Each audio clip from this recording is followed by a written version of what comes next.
오늘 말씀의 주제는 하나님과의 깊은 교제를 통해서 풍성한 삶을 누리십시다 하는 그런 제목으로, 그런 주제로 함께 은혜를 나누고자 합니다. 지난주 우리는 사무엘상 27장을 통해서 다윗이 위기를 맞는 내용을 함께 나누었습니다. 다윗이 계속되는 사울의 추격을 받으면서 이런 생각을 했어요. 어떤 생각을 했는가 하면은, 이러다가는 결국에는 사울 왕에게 붙잡혀 죽고 말지. 그러니까 차라리 블레셋으로 정치적인 망명을 가야지. 그러면은 사울 왕은 나를 추격하는 것을 포기하게 될 거야. 이런 생각을 하고 이런 결심을 하고 그를 따르는 600명의 용사와 더불어 블레셋에 속한 가드의 아기스 왕으로 정치적인 망명을 했다 하는 내용을 지난 시간에 우리가 함께 나누었습니다. 이 믿음이 위대한 다윗을 보십시오. 오랜 도피 생활로 인해서 믿음이 약화되고 말았습니다. 따라서 장기간의 투병을 한다거나 아니면 연속적인 사업의 실패로 어려움을 겪고 있는 사람들에게는, 성도들에게는 각별한 신앙적인 배려가 필요하다 하는 사실도 깨닫게 됩니다. 아무리 믿음이 크다 할지라도, 아무리 믿음이 깊다 하더라도 기다려 장기적인 투병 그리고 연속된 사업의 실패로 말미암아 믿음이 약화되는 것을 우리는 다윗을 통해서 봤다는 것입니다. 다윗은 믿음이 약해지니까 사람이 무서워졌어요. 참 이상하죠. 믿음이 약해지니까 사울 왕의 존재가 두려움으로 다가오기 시작했다는 것입니다. 내가 사망의 음침한 골짜기로 다닐지라도 해를 두려워하지 않을 것은 주께서 나와 함께 하심이라. 내가 죽음의 골짜기를 갈지라도 나는 두려워하지 않겠다고 이렇게 노래하고 고백했던 다윗이 뭐라고 얘기하냐면은, 내가 후일에는 사울의 손에 붙잡히리니 라는 나약한 언사가 서슴없이 그 입가에 흘러나오는 것을 우리가 봤다는 것입니다. 언젠가는 사울 왕의 손에 죽을지도 모른다는 생각이 엄습하니까 도망치는 것 외에는 다른 도리가 없어요. 방도가 없었습니다. 그래서 가드의 아기스 왕에게 망명을 갔던 것입니다. 우린 지난 시간에 함께 되뇌었습니다. 어떤 말로 함께 복창을 했냐면은, 정말 위기는 내 주변에서 일어나는 급박한 상황에 있는 것이 아니라 흔들리는 나의 믿음에 있다라는 고백을 했습니다. 여러분 같이 하셨죠? 왜 이렇게 조용할까? 여러분 같이 했어요. 저하고 같이. 그런데 아련하게 무슨 얘기인가 그렇게 들리십니까? 여러분 다 기억하십시오. 정말 위기가 무엇인가? 우리 인생의 위기가 무엇인가? 그것은 급변하는 내 주변 상황이 아니라 흔들리는 나의 믿음이 위기고 문제라 하는 것을 우리가 배웠다는 것이죠. 사무엘상 27장은 다윗이 하나님을 떠남으로 겪은 위기를 소개한 내용이라 한다면은, 오늘 우리가 읽은 사무엘상 28장은 사울 왕이 하나님을 떠남으로 겪는 위기를 설명하고 있습니다. 이스라엘과 블레셋이 전쟁이 일어났습니다. 그 말씀이 4절에 나오죠. 블레셋 사람들이 모여 수넴에 이르러 진침해 사울이 온 이스라엘을 모아 길보아에 진쳤더니, 이런 말씀이 있습니다. 오늘 사무엘상 28장에 전개된 내용을 통해서 제가 세 가지 여러분들 말씀드리려고 합니다. 하나는 위급한 상황을 맞은 사울 왕이 하나님께 기도를 드렸지만은 하나님은 그 기도에 응답하지 않으시더라 하는 내용. 두 번째로는 하나님이 응답하지 않으신 이유는 그것은 하나님과 교제가 단절되었기 때문이라는 내용. 그래서 우리는 하나님과 깊은 교제를 통해서 풍성한 삶을 누려보자 하는 내용을 오늘 여러분들과 함께 나누려고 할 테니까 이 대략적인 계획을 여러분들이 마음속에 두고 오늘 이 말씀을 경청해 주시기를 바랍니다. 사울 왕은 위급한 상황이 닥치자 하나님께 기도를 했어요. 그런데 하나님은 그 기도에 대답하지 않으셨습니다. 응답하지 않았습니다. 그 말씀이 5절, 6절에 나옵니다. 제가 읽어드리겠어요. 사울이 블레셋 사람들의 군대를 보고 두려워서 그의 마음이 크게 떨린지라. 6절, 사울이 여호와께 묻자오되 여호와께서는 꿈으로도 우림으로도 선지자라도 그에게 대답하지 아니하심으로. 구약 시대에는요, 꿈이 중요한 하나님의 계시의 수단이었습니다. 여러분, 창세기 28장 보면은 야곱이 베델에서 꿈에 사닥다리를 통해서 하나님과 만났던 장면 여러분 기억하시죠? 그리고 창세기 37장에 보면요, 요셉도 꿈에 곡식단, 자기 곡식단을 서고 아버지를 비롯해서 다른 형제들의 곡식단들이 자기 곡식단을 향해서 고기를 숙이는 그 꿈을 봤다는 것이죠. 이런 일을 통해서 하나님께서 그들 향하신 기대와 계획을 성경은 알려주고 있습니다. 또한 우림이 하나님의 뜻을 분별하는 알 수 있는 방편이었습니다. 우림은 둠밈과 더불어 대제사장이 착용하는 판결 흉패 안에 보관되었던 것으로 하나님의 뜻을 알고자 할 때 사용했던 도구가 바로 우림과 둠밈이라 하는 도구였습니다.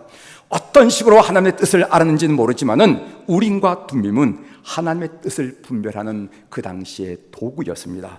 출애굽기 28장 30절에 보면은 너는 우림과 둠밈을 판결 흉패 안에 넣어 아론이 여호와 앞에 들어갈 때 그의 가슴에 붙이게 하라.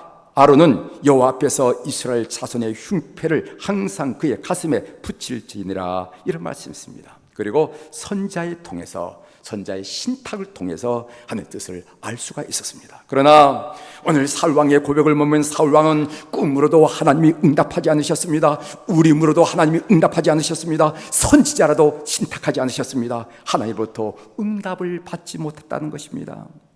전쟁은 방금 이제 일어날 판인데 얼마나 답답했겠어요. 이렇게 답답할 노릇이 인생에 어디 있겠습니까?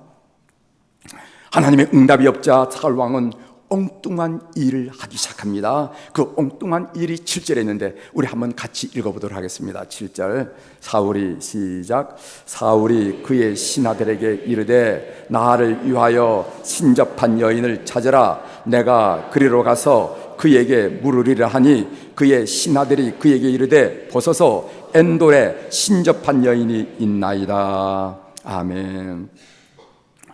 성경은 사울왕이 신접한 여인을 만난 일을 의외로 자세하게 상세하게 기술하고 있음을 보게 됩니다. 우리가 본문으로 읽진 않았지만 사무엘상 28장 8절부터 25절까지 장장 무려 18절에 이르도록 바로 사울왕이 신접한 여인을 만났던 일을 기술하고 있습니다. 사울왕이 신접한 여인을 찾아간 것은 그렇게 대단한 일이 아닙니다. 그렇다고 우리에게 특별한 영적인 지식을 주거나 아니면 신학적인 통찰력을 주는 것도 아니에요. 이를테면 어떻게 접신이 가능했겠는가, 어떻게 죽은 혼을 부를 수가 있겠는가, 죽은 사무엘의 영혼이 어디에 있다가 나타나는가, 이런 게 대한 관심이지요. 궁금한 것은 사실이지만 본문은 그 질문에 대해서 아무런 대답을 우리에게 주고 있지는 않습니다. 사울왕이 신접한 여인을 찾은 이 이야기를 이렇게 성경이 길게 기술하는 것은 우리에게 주는 메시지, 교훈이 있다는 것입니다. 그것은 무엇인가 하면은 사람이 하나님을 떠나면은 이렇게 초조하고 불안해진다 하는 것을 우리에게 밝혀주고 있어요. 믿는 여러분들이 되길 바랍니다. 하나님, 눈에 보이지 않고 손에 만지켜지지 않아서 아무것도 아닌 것처럼 여겨지지만은 하나님을 떠나면은 이렇게 그 인생이 초조하고 불안해진다는 것을 성경이 우리에게 알려준다는 것입니다. 신접한 여인의 이야기에는요, 초조해하고 불안해하고 조급하게 우는 사울왕의 모습을 우리들에게 그대로 나타내주고 있는데 몇 군데만 살펴보도록 하겠습니다. 10절입니다. 제가 읽습니다. 사울이 여호와의 이름으로 그에게 맹세하여 이르되 여호와께서 살아계심을 두고 맹세하노니 네가 이 일로는 벌을 당하지 아니하리라 하니. 이거 보세요. 지금 사울 왕이 한 아녀자에게 하나님의 이름으로 맹세를 하고 있습니다. 아무리 입장이 공공하고 난처하더라도 한 나라의 왕이 되었으면은 한나라 왕이 한 아녀자에게 하나님의 이름을 이름으로 맹세할 수는 없지요. 그러나 지금 사울 왕은 한 아녀자 앞에서 하나님의 이름을 거론하고 입에 올리면서 얘기를 하고 있습니다. 얼마나 다급한 건지 우리가 알 수가 있지 않겠어요?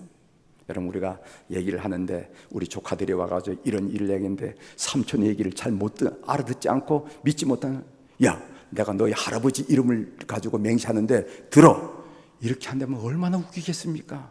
삼촌이 한마디 하면 알아들어야지.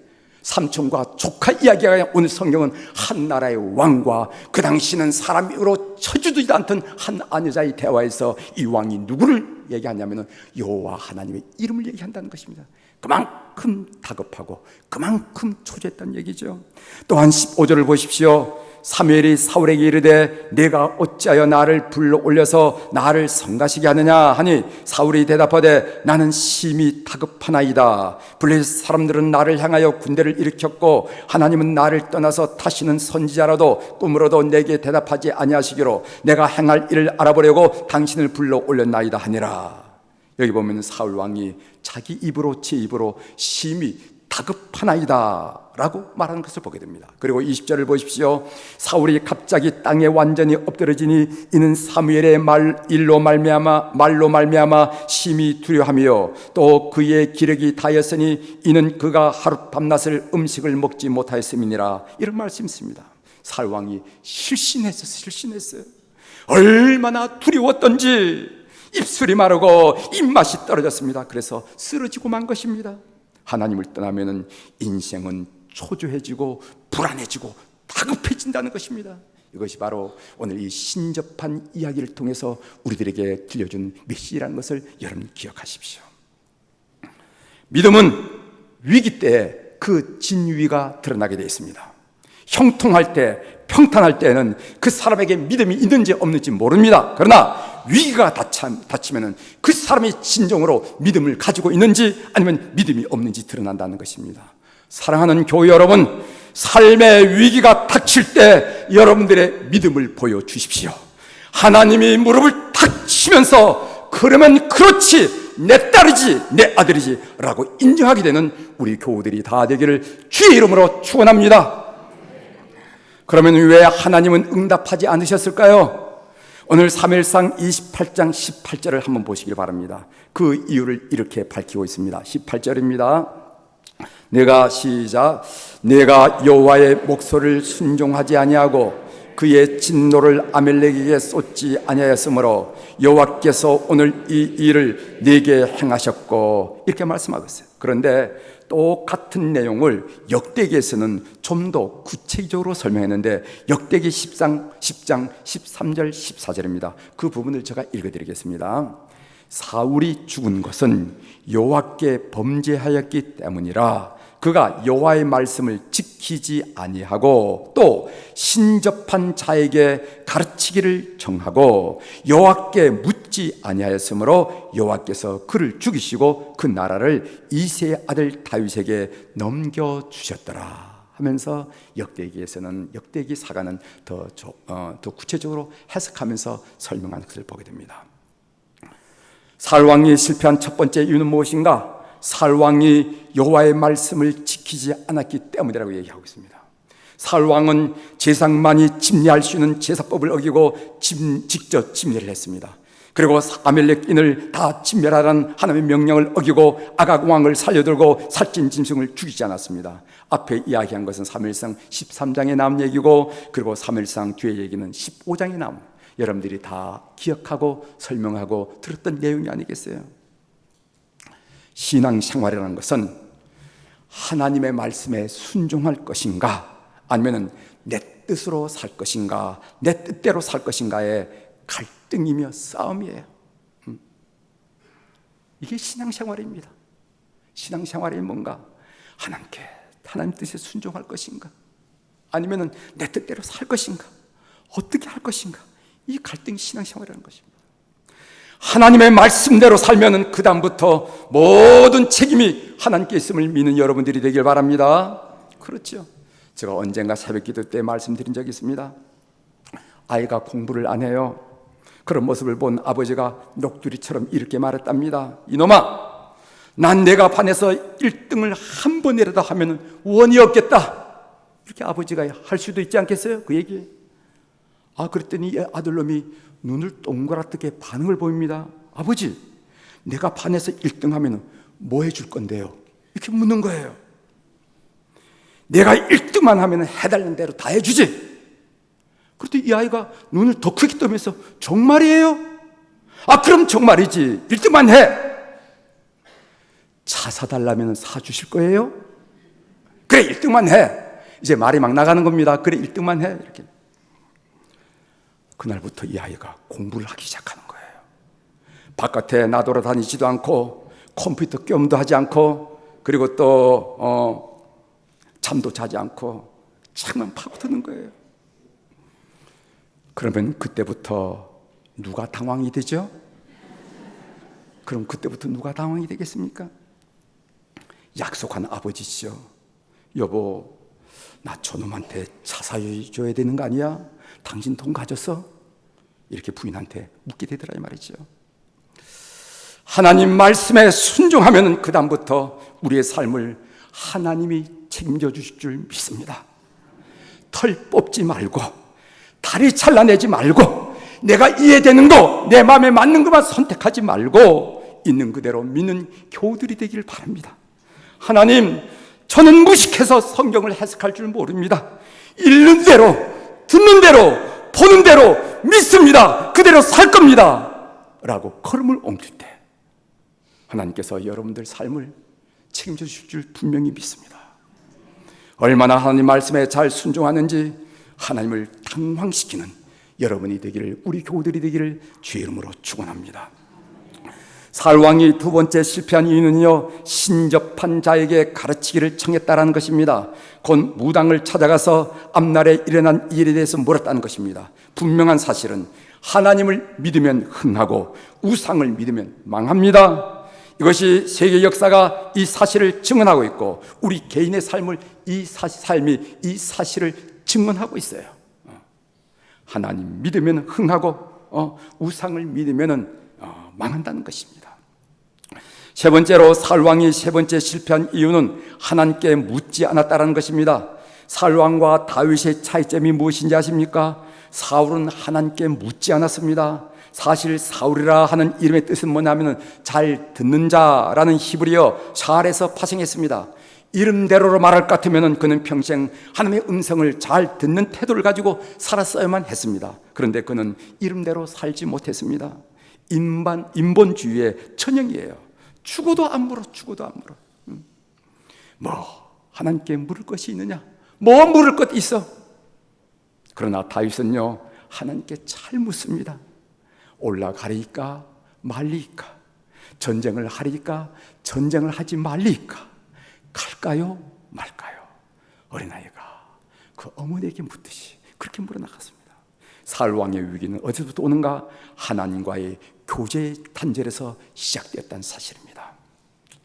하나님이 응답하지 않으신 가장 중요한 이유는 사울왕이 평상시 하나님과 교제를 갖지 않았다는 것입니다. 그래서 본문이 우리에게 주는 가장 중요한 교훈은 무엇인가? 평상시 하나님과의 교제를 깊이 누리자 하는 것입니다. 이렇게 평상시 하나님과의 교제를 깊이 누리는 여러분들이 되기를 주의 이름으로 축원합니다. 본문은 우리에게 묻습니다. 당신은 사울의 길을 갈 것인가? 아니면 다윗의 길을 갈 것인가? 지금 당신은 어느 길목에 서 있는가? 다윗은 우리처럼 연약해서 실수도 많이 했지요. 죄도 많이 지었습니다. 그런데 그는 하나님과의 교제권을 놓은 적이 없어요.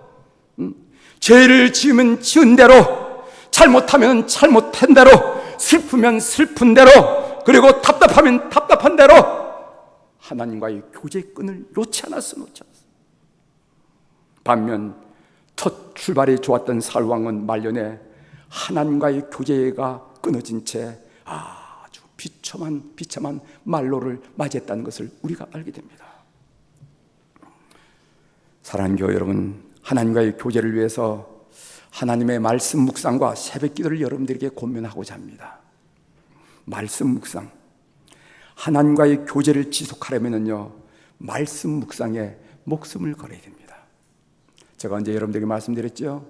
말씀 묵상을 하지 않은 목사는 아무리 유명한 목사라도 가짜 목사이고, 말씀 묵상을 하지 않는 성도는 아무리 오랫동안 신앙생활을 해도 가짜 성도다. 말씀 묵상이 없으면요, 부부싸움을 하고 서로 말하지 않는 것과 마찬가지입니다. 부부사이에 대화가 없으면 지옥이죠. 마찬가지로 말씀 묵상이 없으면 주님과 나 사이에 대화가 없어지는 것입니다. 그래서 교제가 쉽게 회복되지 않아요. 말씀 묵상에 목숨을 거는 교우들이 되기를 주의 이름으로 고민합니다. 두 번째는 새벽 기도예요. 모세의 능력은 회막에서 나왔습니다. 우리는 출애굽기 33장 7절에서 회막이란 단어를 발견하게 됩니다. 모세가 항상 장막을 취하여 진 밖에 쳐서 진과 멀리 떠나게 하고 회막이라 이름하니 여호와를 앙모하는 자는 다 진 바깥 회막으로 나아가며, 이렇게 했습니다. 이게 회막이란 단어가 나오죠. 회막이란 게 무엇인가? 이것은 미팅 텐트, 이게 회막이에요. 하나님과 만나는 장소라는 겁니다. 이 모세의 능력이 어디서 나오는가? 미팅 텐트, 회막에서 나왔다는 것입니다. 쉽게 말해서 기도의 처소였다는 것이죠. 회막은 자기들이 거처하는 곳으로부터 조금 떨어진 곳에 세웠습니다. 회막을 별도로 세운 이유는 뭐냐면 방해받지 않은 시간, 방해받지 않은 장소가 필요했기 때문에 별도로 세웠던 것입니다. 오늘 방해받지 않고 기도하기 좋은 때와 장소가 저는 새벽 기도회라고 믿습니다. 새벽은 온갖 인간의 욕심이 잦아들고 고요하고 차분해지는 순간입니다. 전하는 사람도 없고 그리고 찾아오는 사람도 없습니다. 그런 의미에서 모세에게 능력을 줬던 것이 회막이란다면 오늘 새벽 기도가 우리 성도들에게 능력을 주는 처소가 된다는 것을 믿는 여러분들이 되시길 바랍니다. 우리가 진정으로 구해야 할 것은 하나님의 손이 아니라 하나님의 얼굴입니다. 여러분 시편을 읽어보십시오. 시편의 모든 간구의 내용이 뭐냐면 하나님의 얼굴을 구했던 내용입니다. 하나님의 얼굴을 구한다는 말은 무슨 말인가? 하나님과 교제를 구한다는 것입니다. 하나님과 교제를 구했던 것이 시편의 내용이라는 것입니다. 하나님과 친밀한 교제를 가질 때 우리가 누리는 축복은 다음과 같습니다. 에베소 1장 3절에 보면은 찬송하리로다 하나님 곧 우리 주 예수 그리스도의 아버지께서 그리스도 안에서 하늘에 속한 신령한 복을 우리에게 주시되, 이런 말씀이 있어요. 하늘에 속한 신령한 복을 우리에게 주신다는 겁니다. 하늘에 속한 신령하고 풍성한 복을 우리에게 주신다는 것입니다.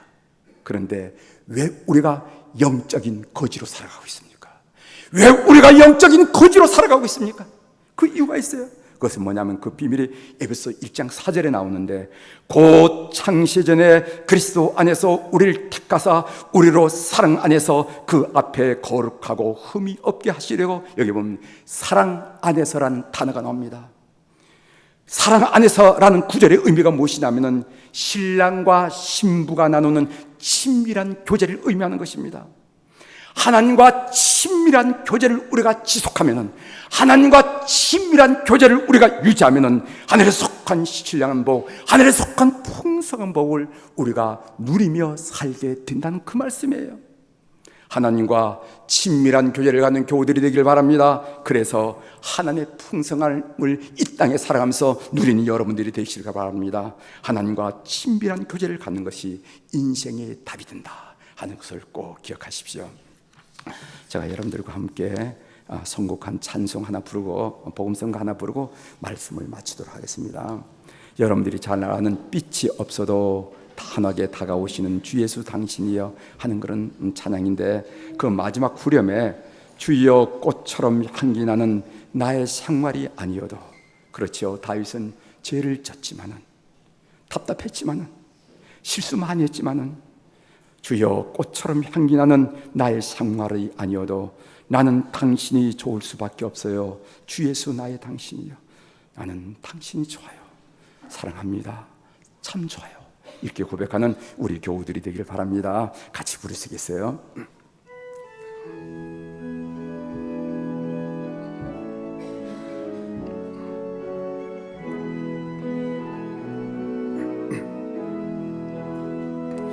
빛이 없어도 환하게 다가오시는 주 예수 나의 당신이요, 음성이 없어도 똑똑히 들려주시는 주 예수 나의 당신이요, 당신이 계심으로 나도 있고 당신의 노래가 머물므로 나는 부를 수 있어요.